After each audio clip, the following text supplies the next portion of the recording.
Pleasant good morning, one and all. Good morning, one and all. Welcome to this extra, or should say, special episode of Speaking Out, Exposing Corruption and Incompetence. Today, Thursday, the 23rd day of May, 2024. Yesterday, we had the regular Wednesday program and it was curtailed because of internet issues. I'm hoping that we don't have a similar problem today. However, I can tell you from looking at the image, my image on the screen, I can see that there is already some delays. I can see my speech doesn't sync with the image on the computer. So let's hope that we can get through the program today. So welcome once again. And today, perhaps it is even more important for you to share the live because a lot of persons would not know that we have a program on today.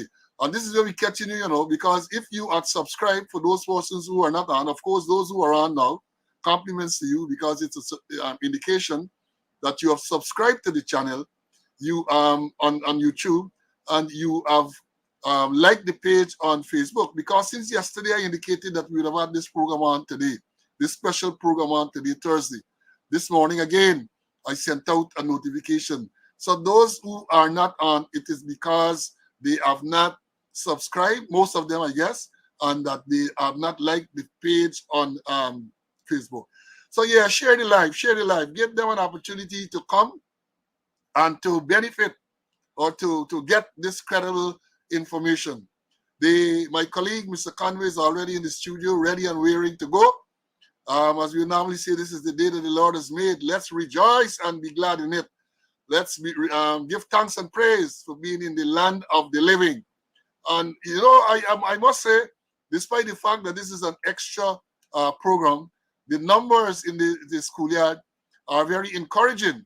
And even now on the live on Facebook, a lot of people have already come on. So give us a like on the page, like us, and then we are going to go into, we're going to actually continue from where we left off yesterday, hoping that the internet cooperates, hoping that these amphibians allow us to bring you the credible information. As we say, nothing will stop us. Nothing. They can do whatever they want to do. That is not going to stop us from coming here and telling you what you need to know. And again, I got to emphasize, we come and we bring credible information. We teach. People have reached out and have thanked us for the teachings. And they themselves, if they are honest enough, well, there's not a word that they know. Honesty and integrity is not something they know. But they will admit that they are learning from the program. The only issue that they have is the manner in which the learning is presented. That is not we. That is not on us.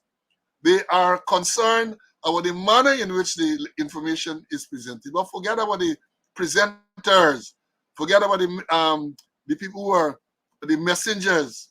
Look at the message. Listen to the message. So we're going to go into the usual roll call. It's not going to be as lengthy this morning because, as I indicated, a lot of students get caught with their pants down. You get caught with your pants down. Hope a certain man, D-Lal is not around when you get caught with your pants down. So, yes, let me do the roll call. Then we're going to do the announcements. And then we're going to continue from where we left off yesterday. Now, first person in today, Sean. Welcome. Sean was the first person. We scheduled the program just about 6, just after 6 this morning. And Sean was the first man in the schoolyard. Congratulations.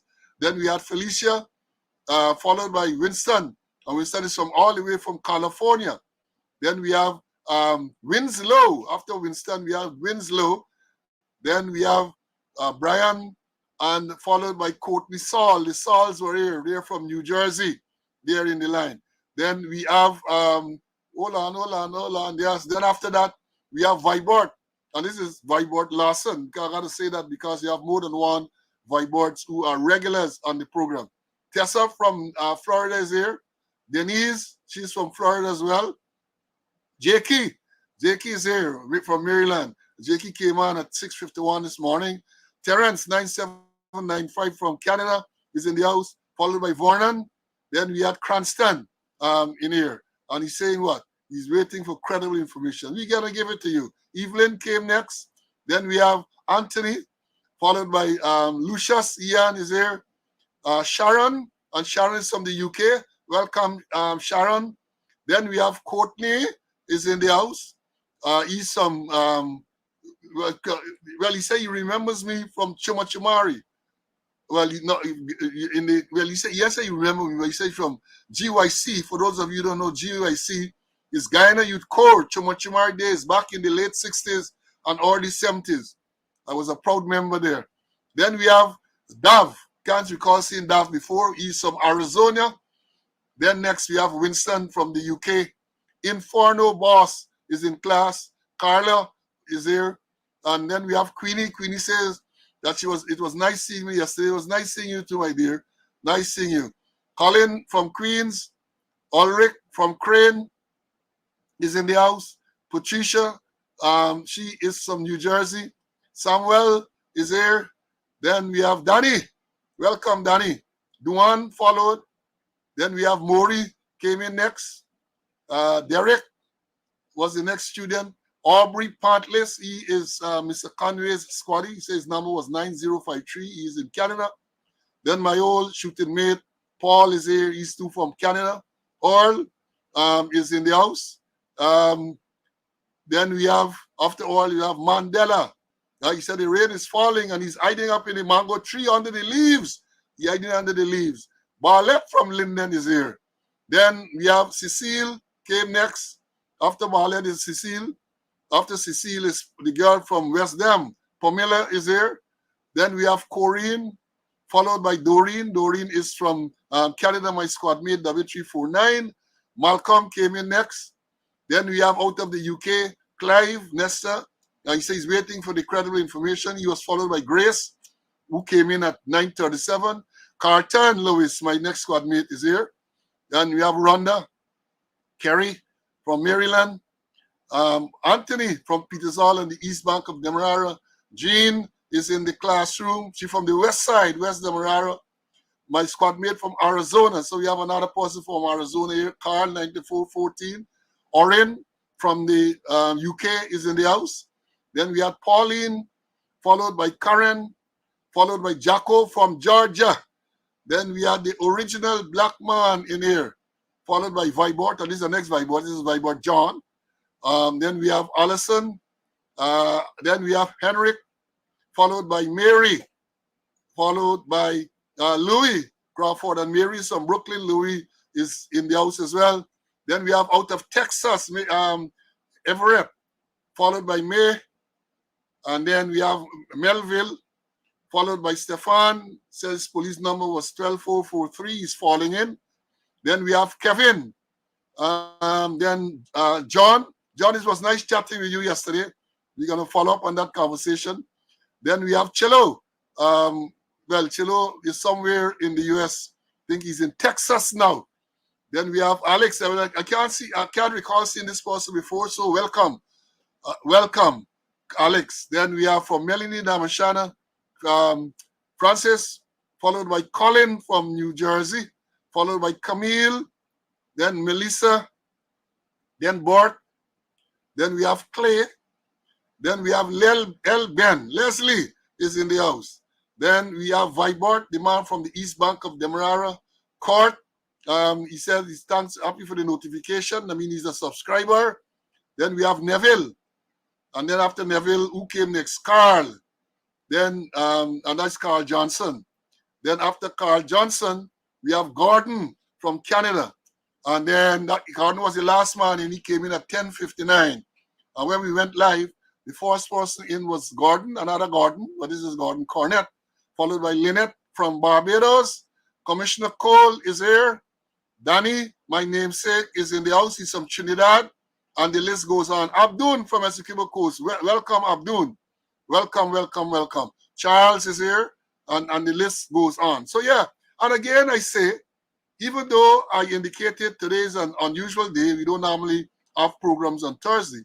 And we sent out the notice. But you can see from the roll call that notwithstanding the suddenness of this broadcast, we are well represented. We have hundreds and hundreds of students, and it very, very, that's very encouraging. Very, very encouraging. So let me do the announcements, and then I'm going to bring in Mr. Conway.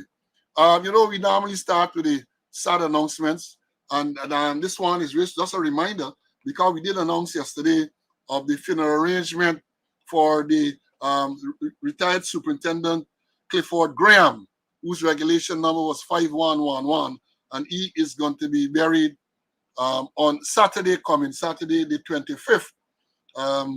He was 105 years old when he passed. Good button. He's going to bury on Saturday 25th. The church is in Hawthorne Street, Brooklyn. That's the Episcopal, St. Gabriel's Episcopal Church in Brooklyn, viewing from 5 p.m., service from 6 p.m. And then yesterday, I received some information about the funeral arrangement for the late Sergeant Jeff Jones. The cricketer we announced he passed recently in the U.S. And they say now that he is going to be buried the service is on the 30th of this month in Queens, New York. Let me give you the May the 30th at the 7 Days Adventist Church, 12002, 140th Street, Jamaica, Queens. And the service will be from 6 to 9 p.m. next Thursday. So, we got to feel compelled to keep you up to date with the information. So I'm sure a lot of the cricketers, some former cricketers in the force who lives in the New York tri-state area, they want to go and pay their respects to Jonesy. We don't have any birthday to announce. Yesterday, in terms of cricket, you saw what happened yesterday. Rajasthan Royal and Kohli's run. So RR now has advanced to the next eliminator number 2, which will be played tomorrow. So it's RR and SRH. Who you like, Ulrich? Who you like? Who you like, CC? There's a big battle tomorrow, and then the finals on Sunday. Yesterday, Sean reminded us that there was to be the commencement of the series between Pakistan and India, the T20 series in England. Rain washed out the first T20. And today, at 3 o'clock Eastern Standard Time, West Indies and South Africa will bowl off in the that three game series in Jamaica. See, Ulrich said you like RR. Jean says she's SRH. Yeah, that's it. Ulrich said you like RR. You like RR because Atimaya in the team. That's the only reason why Atimaya got 2 West Indian, and both of them performed well yesterday. I tend to lean there too because of the West Indian input. I got to show some loyalty to my country people and so on. So that is where we are for the cricket. 3 o'clock this afternoon. Let's look out to see what will happen. I know who I like on Sunday though. I know who I like on Sunday. So I'm not going to tell you yet. And then I just got noticed that one of the regulars on the program, stay on. His birthday is today. Stay on. His birthday is today. Benji, happy birthday to you, my brother. Hope you live to see many, many, many more. And stop with this Dharam Lal inclination thing. Every morning when he comes on, he posts about Dharam Lal and all sorts of comments. So if it's your birthday, make sure that you change your ways. Don't go that way. Don't go that way. I don't even know the individual, but it's just from his comments. So just making light of it. So don't interpret that to mean anything. I don't know the individual, but when he comes on, he has some very humorous comments to make, and that is what we're saying. And then Abdun birthday is on Saturday, so advance birthday greetings to you, Abdun, from the Essequibo Coast. Advance birthday greeting to you. Let me bring in Mr. Conway, and then we're gonna go straight into it. CC, welcome. We had this issue yesterday. They really mess us up. They beat us up yesterday, but here we are today. Let's hope that we have a better day. What say you, my brother? Well, I'm happy to be in the land of the living to do God's work. And Paul, they can only interrupt us. They can't stop us from doing God's work. It gotta go on. They might interrupt us. They might use Pegasus and all kind of thing. But the work of the Lord must go on. Must go on. It got to be perpetual, Paul. And I don't really like any team But I like the West Indians on any team. Yeah, I like that. I like the West Indies team, and both of them performed well yesterday. That he came, he made a 26 off 13 balls, and then Powell came and sealed it. In addition to that, Powell took 4 catches. The first one to dismiss from the priest was excellent, outstanding. And somebody told me this morning, and I agree with them, that they can't understand how Ashwin got the man of the match. It should have been Powell. He took 4 catches, and then he came at a crucial time and he clinched the game for them. But that is how it goes sometimes. Yeah, my brother. So um, somebody said, okay, right. So the first thing I want to announce, is that you would have seen we spoke about the teacher strike, which is continuing. And as again, I say, I am fully in supportive of the teachers. They have a just cause, and I am fully supportive. The judge, Justice Sandil Kisoon, issued a written ruling a couple of days ago in record time. Within a month, he has been able to give a written ruling. Again, congratulations to the judge, and we should all congratulate the judge. I'm looking forward to see letters in the newspaper and articles congratulating Justice Kisoon on the speed with which he delivered the written ruling. You know, some cases, years, you can't get the written ruling. And as was to be expected, yesterday it was said that the Attorney General, Anil Nandalal, SC, MP, Minister of Legal Affairs, he filed an appeal. He appealed the total decision of the judge. He appealed the total decision of the judge. And according to what the newspaper is saying, he has asked for a stay. Now, I hope the stay is not granted. Because for students, what the stay means, if the court should grant the stay, it means the decision of the judge, Justice Kisoon, cannot be put into effect until the appeal is heard. So basically what it means, that is my interpretation, that if the stay is granted, it means that the teachers will continue to lose their pay. It means that they will not deduct and remit the union dues. So I hope that the stay is not granted. That is the first thing that we have to follow. So you got to take these things step by step, you know. So the judge issued his written decision, 134 pages. I encourage you to find it and read it.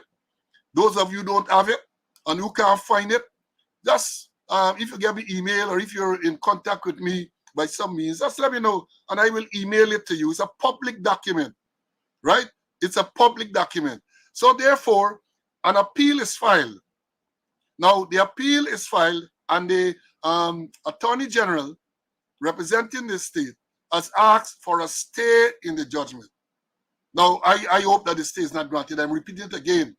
Because if the stay, basically what he's asking is for the status quo, which allows for the teachers not to be paid for the days they are on strike, which allows for the government not to deduct the Ministry of Education or the government not to deduct the union dues and pay to the union should continue to be in effect, so that they would not deduct the union dues and remit to the union, and they are not going to pay the teachers for the day that they have worked. If the stay is not granted, then the order of the judge has to be put into effect until such time that the appeal is heard and determined. And one can expect that this will go all the way to the Caribbean Court of Justice, which is our apex court. Because, you know, everything Nandalal has appealed, everything. And he losing most of them.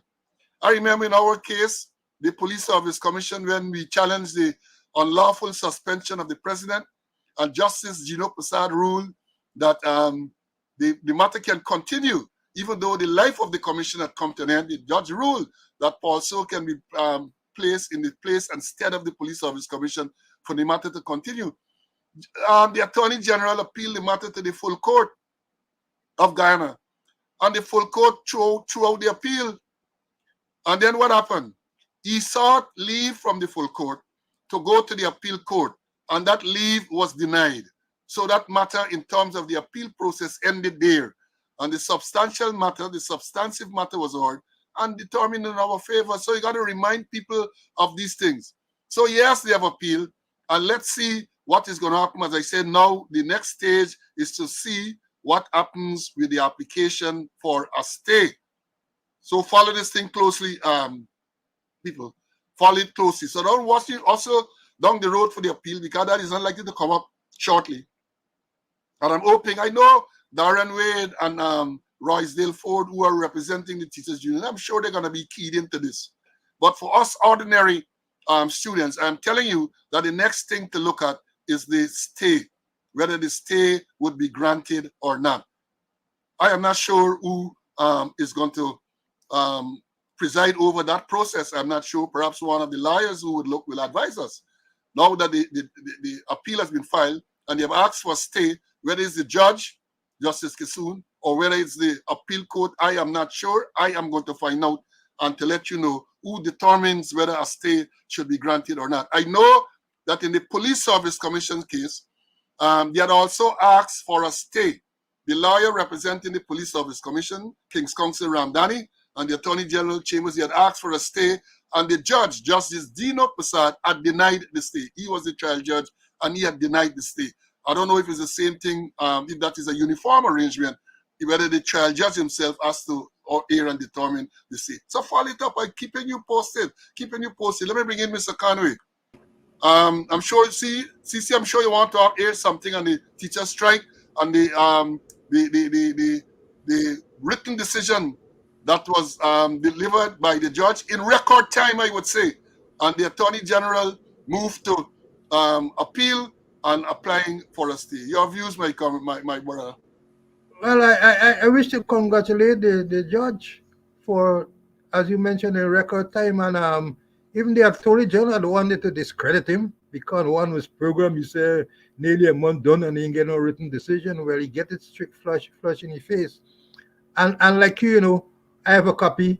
And those who want it, just email me or WhatsApp me, and I'll send it to you. And I hope that there will be a speedy, a speedy conclusion to the teachers' strike. I know that the government holding a hard head and they're not budging, although the teachers were prepared to give up at least 2 years of their claim, but they're holding a hard head. But it looks to me as though straight to arbitration. Well, yeah, some of the students are advising that the stay would have to be granted by the appeal court. 2 students have so commented. As I said, I'm not sure. We come here and we teach. When we know, we say we know. And we can do the research and let you know who grants. I'm going to follow this up immediately to find out so that when we meet again, I can tell you exactly what is the next step in this process. So yes, that is what is happening with the teachers. And in the meanwhile, I think the teachers are still slippers on the ground. And all the talks were the talking there, the government position, they dig their heel in. The teachers are not deserving of any increase from 2019. They are not deserving of that. And as I said, because the teachers are saying that we need to get at least 20%. And 20% sound big. But when the teachers last Friday during that press conference that they tried to interrupt, give you the figures, they're saying that the teacher at the low end of the scale getting at 20% is only $18,000 more they're getting.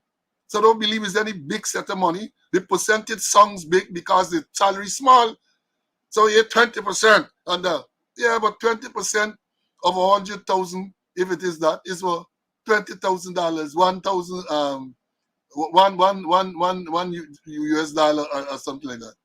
So we got to understand how this thing is. The teachers are deserving. They're finding money to do all kind of thing.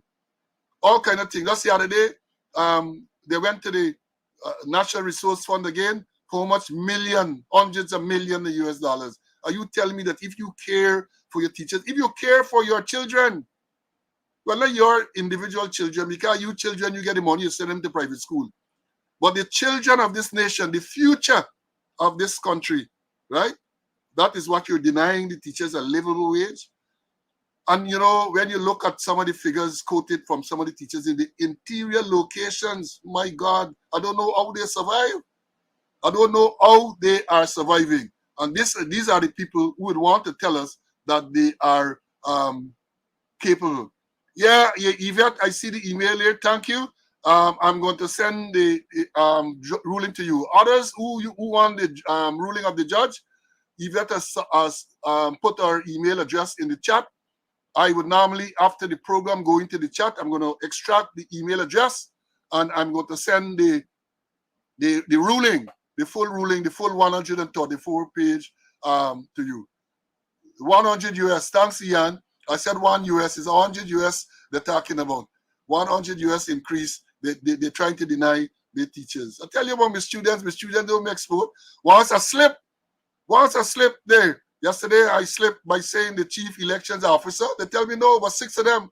You're talking about the chief education officer, not the chief election officer. And I would not tell you that you're not listening because I know I am capable of making mistakes. And I make mistakes frequently, but when I recognize them, I correct them. I'm not going to tell you that you are not hearing what I am saying. Now, let me move on. Now, the next subject I want to deal with is where we left off yesterday. We left off yesterday by when we were discussing the role of this special branch. Persons have reached out to me in recent times. People from the media, people from elsewhere have reached out to me to find out what is the role of this special branch. And as I've said yesterday, during this discussion, we're not revealing anything that is national security. These are things that are well known. So we're going to tell you. The role of the special branch for the police ranks in particular can be found in Standing Order 50.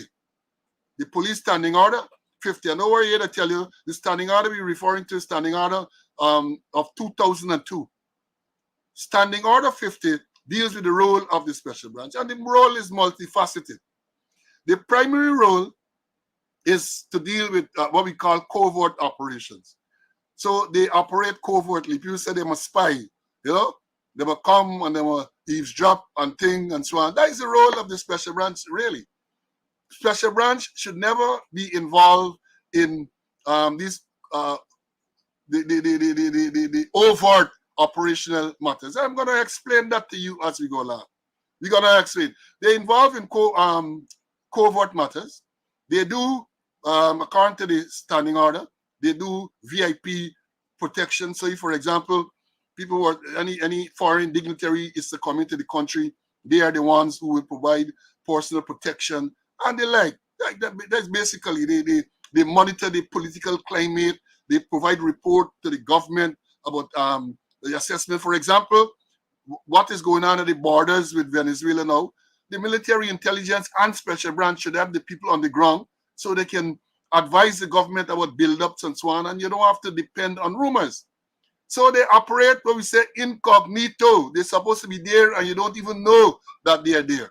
They're supposed to be in organizations, in unions, unknown to the people so they can hear people planning on that. They're supposed to be infiltrating criminal gangs so they know and you can feed back to the operational people what is going on. That is the primary role. But we have seen in recent times, Special Branch has now gone into overt operations. In other words, open operations. In the Quindon Bacchus murder on the East Coast in 2022, it was the Special Branch ranks. One, Christophe, is charged, is committed to stand trial for murdering Quindon Bacchus.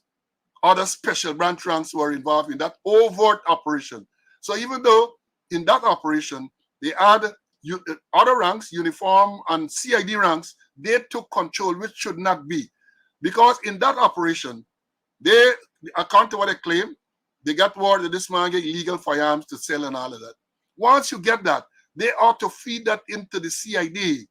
And then the CID will mount the operation to arrest the person and so on. But that is not a Special Branch to mount operation, that those overt type of operations to say they go in and arrest. And I'm going to tell you why as a little later. I'm going to tell you why. Now, the next thing resulting in that same incident, the death of Quindon Bacchus, people came out and demonstrated. One day, they decided they were going to march down, going east. They set out to march. And they were intercepted by police, riot police, public order people. And that group was led by Assistant Commissioner Edward Watts, the man in charge of Special Branch. He was there directing openly in the presence of the cameras and everything. He was there directing the operation. He was seen firing his pistol towards the crowd or above the crowd, something like that. And again, I said that should not be. But if you have the head of Special Branch involved in public order activities on the East Coast Public Road, what do you expect? What do you expect? They are no longer a covert organization. Then there's the incident on the East Bank where they shot 88, and that's the report, Ropes Ben Sessanami. They fired 88 rounds at a car. They missed the car, they missed everything. And the story is, coming out of that, was revealed in the media. There was this murder, robbery murder at Vredenhoek on the west coast of Demerara. And they got word that a particular brand and color of car may have been involved in this robbery murder. They saw a similar car on the East Coast, on the East Bank, and they decided that they're going to stop this car by shooting 88 rounds at the car. Again, what should have happened there? Special Branch get the information that you had a robbery, you had a murder. They see a car fitting the description of the East Bank. They should have obviously shadowed the car. They call in for the CID or the uniform people. Look, this car is so. They should follow the car until the car is intercepted by the police uniform rank. Plainclothes rank ought not to be intercepting cars on the road. No plainclothes ranks, whether you're CID, whether you are Special Branch, ought not to be intercepting vehicles on the road. They should have called in that information that they have, that a car fitting the description of the suspected car involved in this murder and robbery is at such and such a location. They should then follow the car. So when the uniform ranks and the patrol ranks come in, they can do the interception. Then we had this one. I'm going to read this one. But before I go on, let me explain to you the reason why that is so. Because when you get involved in these overt operations, you arrest people, one expects then you have to go to court. You have to write statements, you have to go to court and give the evidence. And if you were to do that, if Special Branch ranks get involved in that, then they're no longer Special Branch because everybody know who they are. The cover is blown. So that part is avoided. You don't want Special Branch people to go in court because remember, you go in court with a robbery or something like that. That is not a hearing that will be conducted in camera. The whole world along the media and everybody can even stream certain things live and so on. So you don't want them to be involved in that type of operation. The people from the CID and the uniform section, they will do the interception. They will be the ones who are going to make the case so that when time comes for them to go into court, they can go in court because they are not undercover people, right? And so it's supposed to be like the CIA. Well, they're not like CIA, right? Well, not really like the CIA because in the CIA, according to the US, the CIA cannot operate within the US. It is illegal for the CIA to operate within the US. Within the US is the FBI, and the CIA is your counterintelligence. They operate outside of the country and so on. So there's some similarity, but not fully. Similarity in terms of them being covert, but that's the end of the Special Branch in Guyana. They operate in Guyana. For all you know, I was about to say they can't operate overseas. But we have seen in recent times that the police have said, and even the Attorney General and some of the PPP lawyers have said, that police now in Guyana have the authority to go and operate in foreign countries. So who knows? Who knows? So that is the reason, one of the reasons why you don't want them to be making arrests and all of that. Let me back up to tell you, and I'm going to bring in Mr. Conway just now. When I joined the force in 1974, sometimes you get weekly force orders coming out, right? And you will see the number and the rank of people joining the force outside of the training school arrangement. They're published because they're members of the police force. But you suspect a Special Branch in there, but you don't know who they are. If you see them on the road, you don't know who they are. You don't know who they are. You never know who they are. Because that is the way they're supposed to operate. When I was a commander in several divisions, we have special branch Bobbies, um, uh, West Demerara, and so on operating. You know the officer in charge because he reports to you. You may know a few of them because you see them around. But those who are in the field operating, they don't even come to the police station. That is the way a special branch operates or should operate. But now, as I've said, things have changed. Then you have this one now, and I started out this one yesterday. This is a recent shooting at Agricola on the east bank of the Demerara. And the headline says, police silent on whether undercover police spies were in operational activity again. I don't like the thing undercover spies. And this is the Demerara Waves. Well, that is how they captured undercover police spies. It's sort of a little derogatory to me. That is me. But he's saying that the guy in the police force on Sunday was mom. Well, let me go into what really happened. They say the police public relations department did not dispute or deny that special branch agents were part of the Saturday night's gun seizure. However, the law enforcement agency said that the police, acting on information received at about 11 p.m. Saturday, went to Brutus Street, Agricola, where they seized an unlicensed 9mm pistol from a 31-year unemployed man. The Agricola resident resisted arrest, and he, along with another man who attempted to attack one of the police ranks with a cutlass, were both shot to the left knee and left ankle, respectively. That's what the police force said. When the police arrived at the Agricola last night, and they are quoting here, when the police arrived at Agricola last night, they saw a 31-year-old resident sitting in front of his premises on Brutus Street in company with several men. The ranks approached him, told him that they received information that he had an illegal firearm in his possession, and requested to carry out a search on his person. He refused and started behaving in an hostile manner.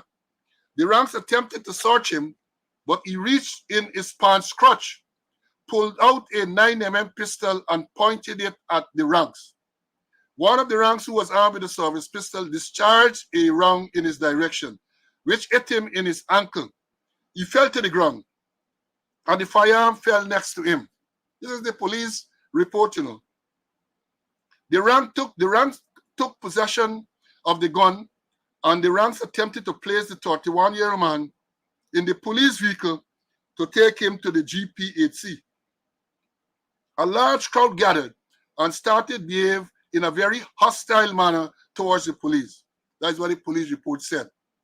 According to the police, persons in the crowd managed to take the resident away from the officers, place him in a white motor car, attempted to escape the scene. The police added that the ranks called for assistance, and a team from the tactical services unit responded and attempted to apprehend the man. Police added that at this point, a male who was among the crowd, armed with a cutlass, rushed towards one of the police officers and attempted to chop him. The officer discharged a round in his direction, which hit him in his left ankle. The two injured men were escorted to the public hospital where they are receiving. Now, there's a lot to unpack there. But what they're saying in this Saturday night operation, it is special branch ranks again who attempted to arrest this man, and it is the same special branch rank, at least, who shot the first man, who say pull a 9mm pistol from out of his crotch. That is what we said. But before I continue, let me bring Mr. Conway, and he's going to talk about the role of the special branch as he know it up to this point, and then we're going to say something more about this story, that the NSS story, as in Little Mike Days, fib that the public relations department gave to us. CC, let me hear what your views are about the role of the special branch and all that they've been doing recently. Well, you were very pellucid, you know, and substantially the special branch men, they are undercover persons, covert operation. That's how they operate. But over the years, things have not been going the way that they are to. We have special branch involved in many operational matters, and I'm going to go a little deeper. We had I think about a year and a half ago, they were there about where the head of the police service commission, the bishop, went to special branch party. They had a function there, and they took out photographs of him and 21 special branch persons, people who are deep undercover. And there it is. Those persons for photograph were spread across the Facebook page of the chairman of the Police Service Commission. Exposed all of them, busted their cover. And when we spoke about it, they quietly withdraw it from Facebook. So the thing is that special branch got to be operate as with undercover, and they not be involved in operational work. Pass on the information or make sure the information that they have actionable intelligence. That's what they just try for. Actionable intelligence and pass it on. It sounds to me like a Nancy story, what happened at Agricola. And up to now, you hear whether anybody was in uniform or not. Nothing, whether in uniform or not. And the whole thing is a real a rule. You telling a man that you're here, that you get information, and you ask him permission to search him. There's how you're operating. You know, and let me close off a while. I'm going to talk a little more about special branch. Well, you take a little more piece of the button and then come back to me. All right, you're very generous this morning. I thank you for that, man. I thank you for your generosity because I have so much more to tell about this story. Now, again, this is correct. Let me understand what they're saying, that these ranks may have received information that this man get a gun, an unlawful firearm, right? That is what the information they get. This man get an unlawful firearm. They went to Brutus Street. They saw him sitting there with others. That is what they're saying, They saw him sitting with others. And they went to this one man, this 31-year-old man, and they said, look, we understand that you get an illegal firearm and we want to search you. The man behaved disorderly or hostile. And they refused to allow them to search. And they're telling us there, they say, when the police arrived at Agricola last night, they saw this 31-year-old man sitting in front of his premises on Brutus Street in company with several men. He was in company with several men. The ranks approached this man, the one man, told him that they received information that he had an illegal firearm in his possession and requested a search of his person. He refused and started behaving in an hostile manner. And here the kicker. The ranks attempted to search him. He then reached into his pants crotch. Pulled out a 9mm pistol and pointed it at the ranks. My Lord, how you don't start these type of things with Marie. A man got a 9mm pistol in his pants crotch. What kind of pants you get? One will assume that you get on a bokta or a shorts or whatever you want to call them, a brief. So one would assume because it got to be some place where it can be kept, and if you get it in the pants just like that, you gonna fall. When you get up, it's gonna fall through the foot. You gotta think about this thing logically, So this man got this pistol, a 9mm pistol, in his pants crotch. And the 9mm pistol, the smallest 9mm pistol, is a fairly weighty piece of equipment. Get it in his pants crotch. So what type of bokta he had on? I'm asking the question again. Is the type of bokta that the man had on, the man that hung himself in the Lethem police station? That got to be something with a strong waistband. Or is the type of bokta I recommend Caesar to wear when he's going to report to anybody? I don't know. They come with these crazy things. All right, so the man pulled out this 9mm pistol and he pointed it at the ranks. One of the ranks who was armed with a service pistol discharged around in the directions and hit him. So he discharged around in the direction of this man who was there with several other persons. That is what they're telling us. They discharged around in the direction of this man who was there with several other persons. Again, we are making this up, This is the release that they gave. And the man was struck in his knee. He fell to the ground and the pistol fell next to him. And here, this other party now, after they say, the people from the crowd take the man, put in a vehicle and attempt to escape with him. That is what they're saying. They summon assistance. This is the time now they are going to summon assistance. When based on what I explained before, for the time you get this information, you should have called in other people to carry out the operation, right? calling other people. So they summoned people and the TSU responded. And they're saying this hostile crowd, one man in this crowd, here, look, these people that are there, this Mark Ramatar and the public propaganda unit and ordinary. So you have this crowd. Let me use the imagination. Let's say one man from this crowd come with pull a cutlass and attempted to chop. Now, the only way you can attempt to chop, you have to be in close proximity. Because if the crowd is some distance away and you pull, you can't say you attempted to chop. Maybe you pull it in a threatening manner. But the fact that they're saying that you attempted to chop means that you can only chop if you're there in close proximity. Right? So they say he attempted to chop. Let me read the part. Man was the crowd, armed with a cutlass, rushed towards one of the police officers and attempted to chop him. The officers discharged around his direction, hit him in his left ankle. Now, let me say this. Any man, I'm not making excuse to anyone here. I am telling you from an operational perspective. And I was operational for a number of years. When I retired, I sat in the seat of Deputy Commissioner Operations as an assistant commissioner. I never called myself a deputy commissioner because I was never that. So I know something about operations. I saw for 18 years at the TSU, and people who know me know that I was always an operational person. So I'm saying this to you based on what they're saying. Mark Ramatar don't know these things.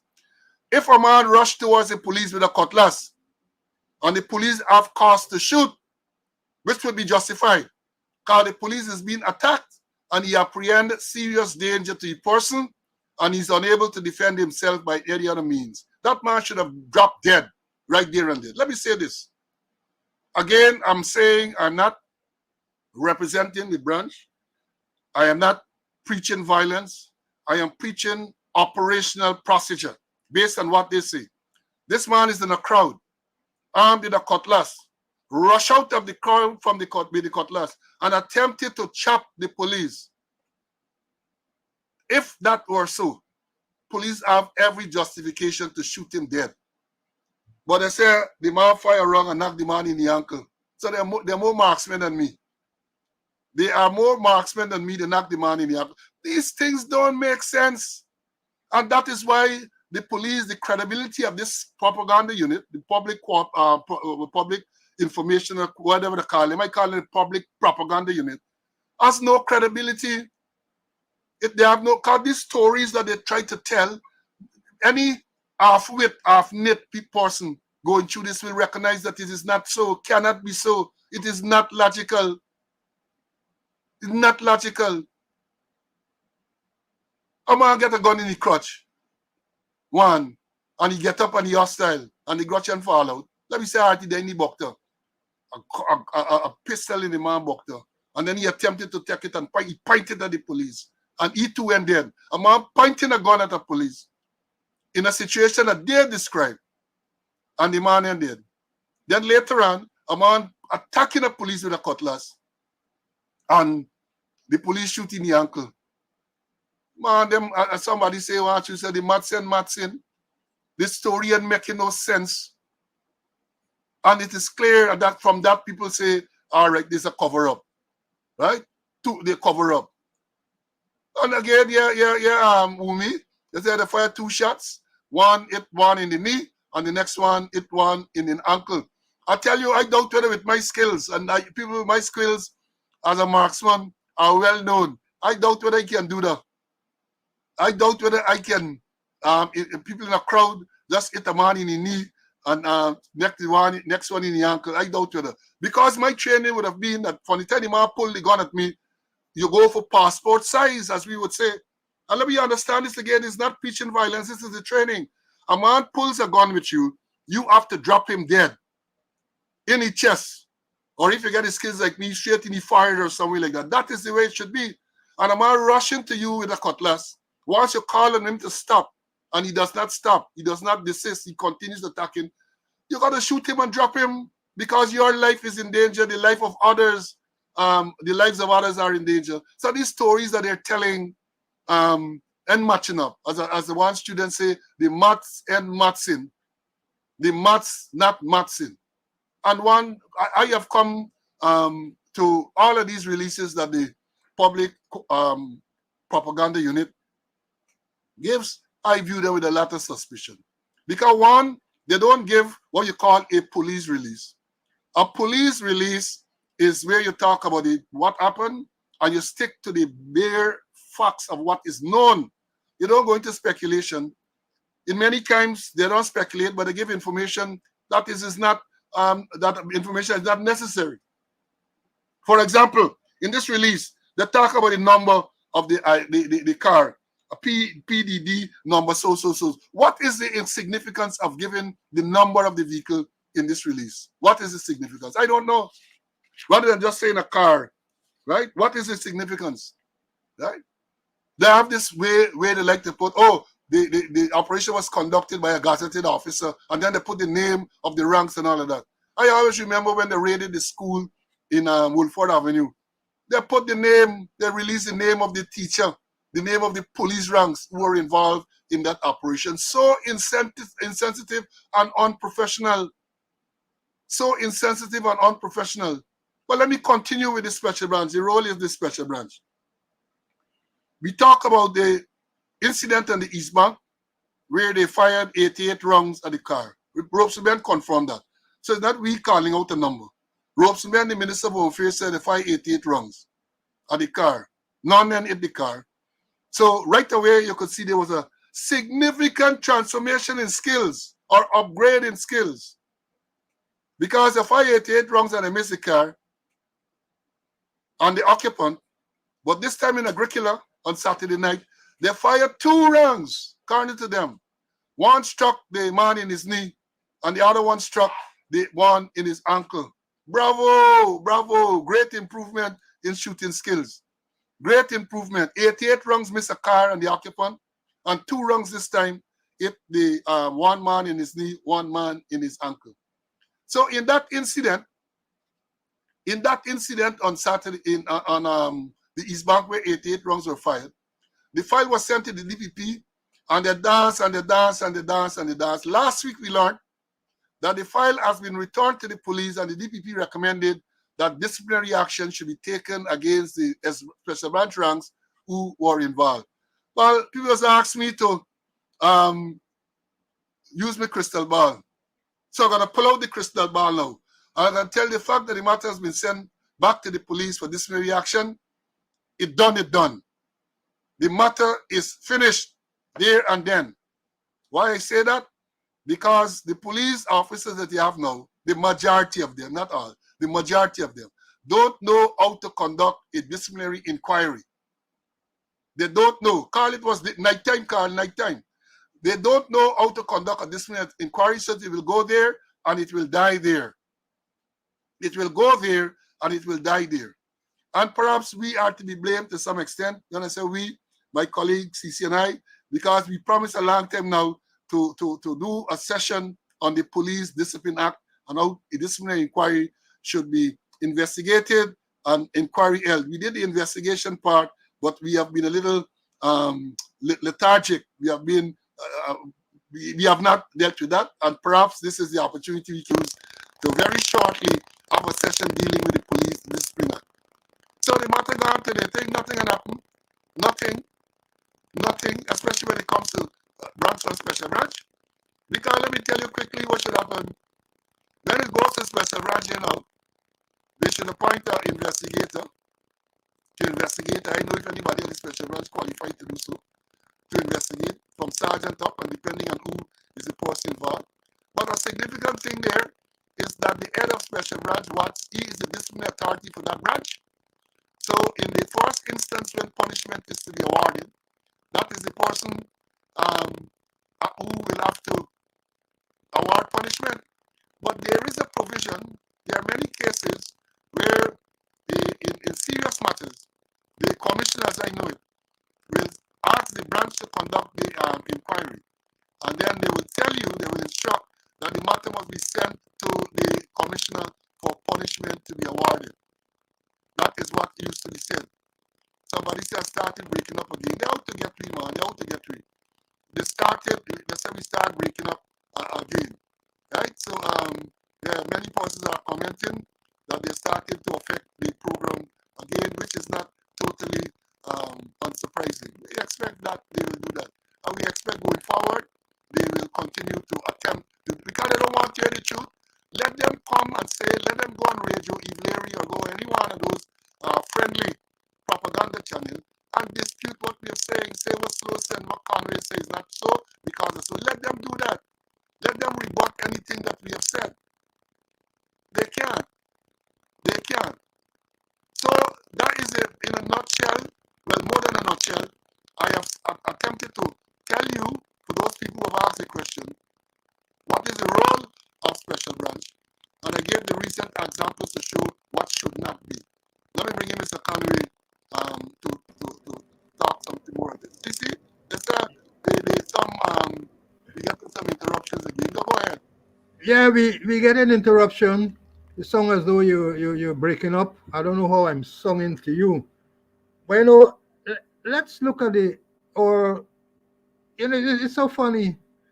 Perhaps this special brown trunks must have aimed at the chest and then hit in the ankle. Maybe he was one of them who was at the shooting on his bank where they shot 88 rounds and miss the car and miss the occupant. But there's a bigger picture in this whole issue. A bigger picture. And it's all about who trying to get a piece of the pie, who trying to get the carrot.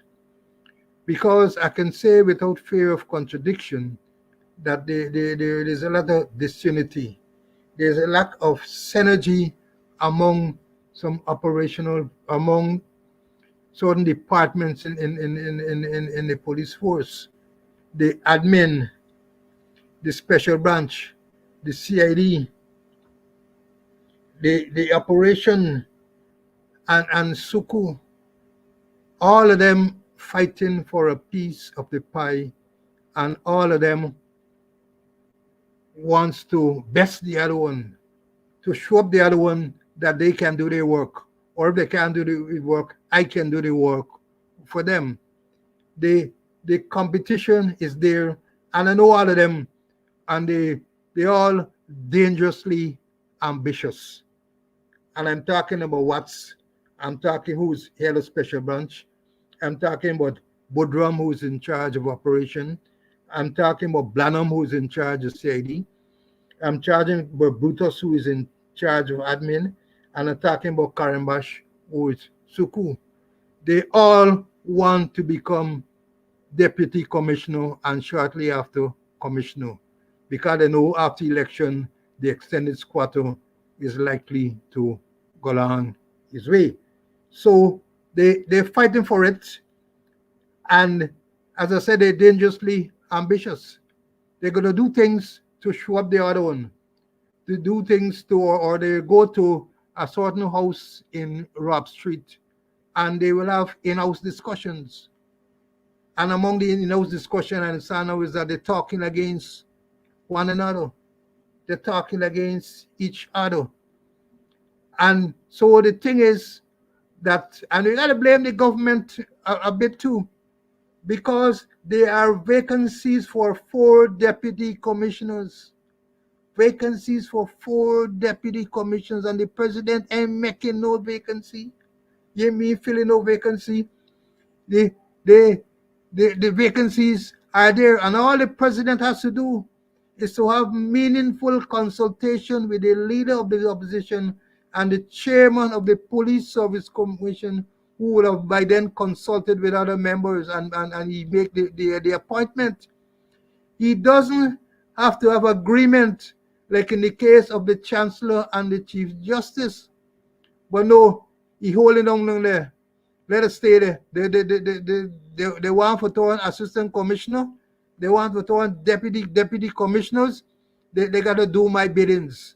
They gotta do my biddings. And if even the biddings are illegal, they have to do my biddings. Just like what happened, remember in the last promotion, where in according to the pecking order, the order of seniority, you had Watts number 1, you had Budran number 2, you had Blanham number 3, and you had Brutus number 4, and Karimbash number 5. And what happened? Somebody reshuffled the batting order. Perhaps they play in 2020. And when it went, and came back from the police service commission, Brutus became number one. And it really devastating the others. Because they want to know how Brutus could become number one, how Brutus could get a date before us. So the synergy the, that's supposed to happen is not there. They are disgruntled and they're fighting down one another. They want one another look bad. There's how special branch getting involved in in some of the issues. And there's how instead of they're looking out for one another as we used to do, Paul, we used to look out for our brother. They're not doing that. They want one another. They want the Mati look bad. And there's how killing the force. There's how killing the force. And then if we talk about the promotion, remember the chairman of the service commission, and I can't forget him on the 4th of July, he said he waiting on a list of recommendation. And then on the second, 250 something persons were promoted. Persons who had disciplinary matters pending. Karen Bash had disciplinary matter pending. Brutus had disciplinary matter pending. Pazom had disciplinary matter pending. Karen Bash had disciplinary matter. Stanley had disciplinary matter pending. Chevron Jupiter had disciplinary pending. The triple jumper had disciplinary matter pending. So the whole thing is work like kind of corrupted. That it is designed that there will be very little synergy among the divisional the branch commanders there, so that efficiency and effectiveness would work. They're working against Mati. So what Special Branch doing is nothing surprising. It's just that they want to show up the other. And our Special Branch should have done, pass on the information to operations. But no, if you pass on to operations and Budram do the work, Budram gonna look better than he. And there's what going on in many instances that I can recall. But let me stop there.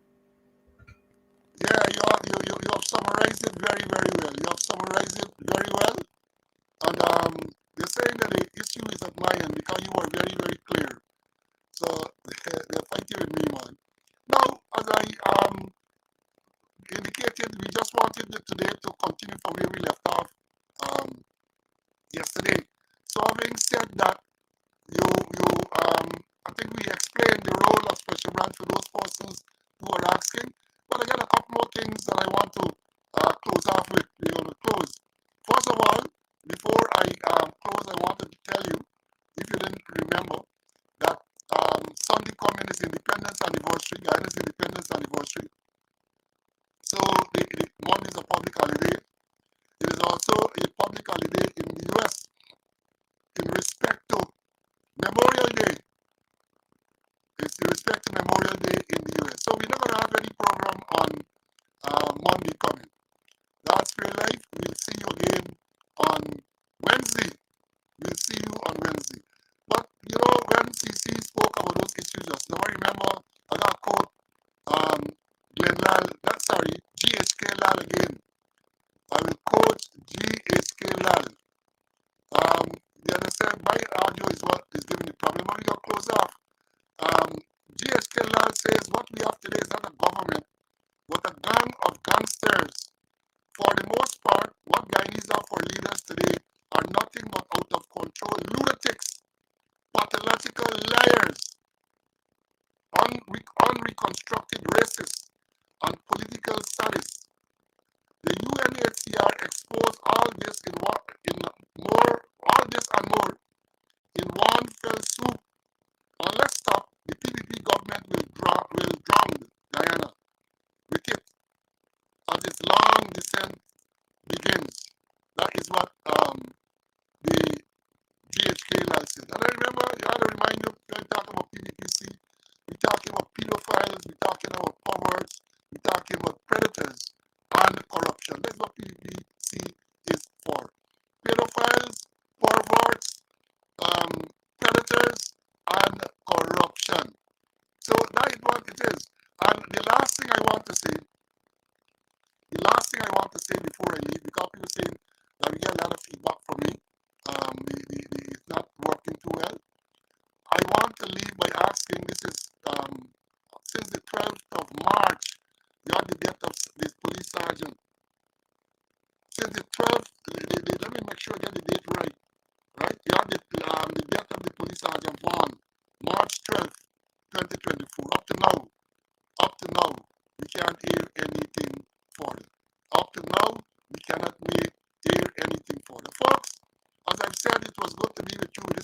this morning.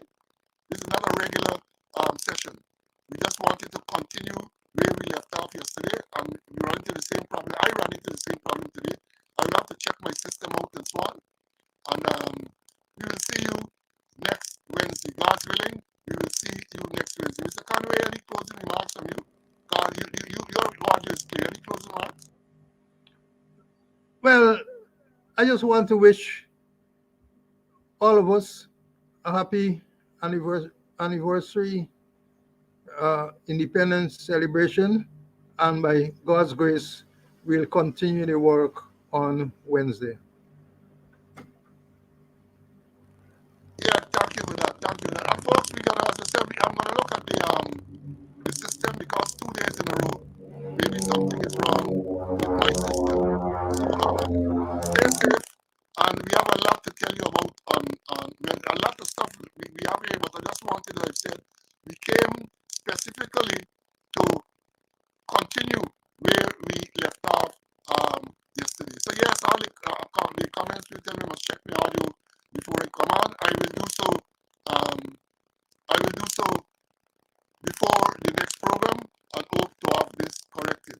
Again, I say, folks, until we meet again next Wednesday, God's Fair Life, take care of yourselves, take care of your loved ones, take care of your family, and be safe. Until then, stay well. Bye.